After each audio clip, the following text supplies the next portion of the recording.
Hi! Hello! నమస్తే. Welcome to my channel by. ఈ channel కొత్తగా చూస్తున్నట్టయితే ముందుగా సబ్స్క్రైబ్ చేసుకోండి. అలాగే నేను చెప్పే వీడియో నచ్చితే మాత్రం అందరికీ షేర్ చేయండి బయ్.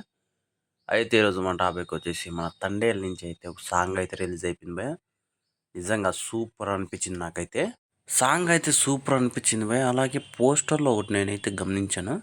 యాక్చువల్‌గా సినిమా ఫస్ట్ అయితే మనకు 14వ తారీఖు అన్నారు ఫిబ్రవరి. కాకపోతే ఇక్కడ చూస్తుంటే 7థ్ ఫిబ్రవరి రిలీజ్ అని చెప్పేసి ఉంది. నాకైతే ఇంకా మైండ్ పోయింది. ఇంకా ముందుగా 7 రోజుల ముందే వస్తుందని చెప్పేసి. అసలు డీఎస్‌పీ గారు గ్యాప్ ఇయ్యండి సార్ ఇలాంటి విషయాల్లో అసలు. మాకైతే మైండ్ పోతుంది ఆ సాంగ్స్ వింటుంటే. ఇంతకుముందు వచ్చిన సాంగు వేరే లెవెల్‌లో ఉంది. అలాగే 'బుజ్జి తల్లి' సాంగ్ సూపర్ ఉంది.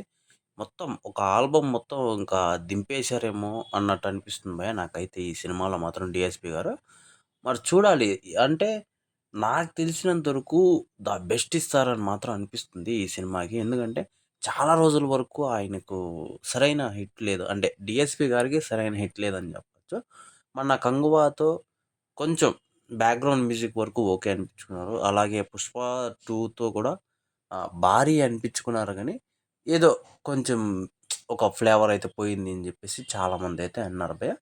ఇందులో ఒక సోల్ కనిపిస్తుంది అని చెప్పేసి 'తండేల్‌లో' భారీగా అందరికీ తెలిసిపోతుంది. ఎందుకంటే ప్రతి సాంగ్ వదిలిన సాంగ్, ప్రతి సాంగ్ అసలు మనసుకు అద్దుకుంటుంది. ఆ రేంజ్‌లో అనిపిస్తుంది భయ్యా 'డీఎస్‌పీ' గారి మ్యూజిక్.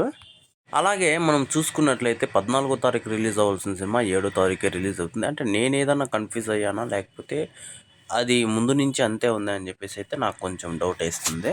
నిజం చెప్పాలంటే మనకి ఇంకా 7 రోజులు ముందే వస్తుంది కాబట్టి ఇంగా హ్యాపీ అని చెప్పొచ్చు. అలాగే మన ఇందులో కూడా చూసాను సాయి పల్లవి గారు అసలు ఆ క్రేజ్ మామూలు లేదు. డాన్స్ చిన్న చిన్న మూవ్‌మెంట్స్‌తో కూడా అసలు మనసుకు అట్లే అద్దుకునేట్టుగా చూపిస్తున్నారు భయ్య. సూపర్ అనిపించింది. వీళ్ళిద్దరి కాంబినేషను అసలు లవ్ స్టోరీతో మొదలైంది. అలాగే చాలా వరకు పోతుందని మాత్రం అనిపిస్తుంది. ఇంకా లవ్ స్టోరీ అంటే సినిమా భయ్య నేను చెప్తుంది.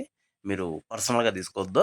అలాగే నాగ చైతన్య గారు ఈ సినిమాతో భారీ హిట్ అందుకోవాలని మాత్రం మనస్ఫూర్తిగా కోరుకుంటున్నాను. ఎందుకంటే ఆయన ఈ సినిమాకి కష్టపడినంతగా ఇంకే సినిమాకి కష్టపడలేదేమో అన్నంతగా అయితే కనిపిస్తుంది భయ్యా పాపము.